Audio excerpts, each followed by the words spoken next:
read this out for a bit. This is essentially it.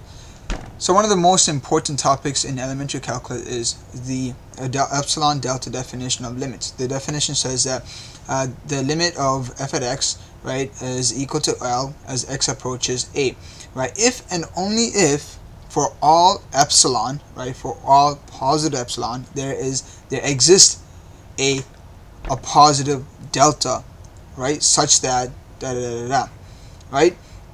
And so pretty much what does that mean? They're saying that a limit exists when you could determine a delta for a given epsilon, or vice versa, or when you could determine an epsilon for a given delta, and that's it.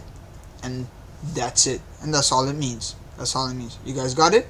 So, to recap what this all means, the epsilon delta definition, you're pretty much saying that a limit exists, right, if and only if there is a corresponding delta for a given epsilon, or there's a corresponding delta, or there's a corresponding epsilon for a given delta, right?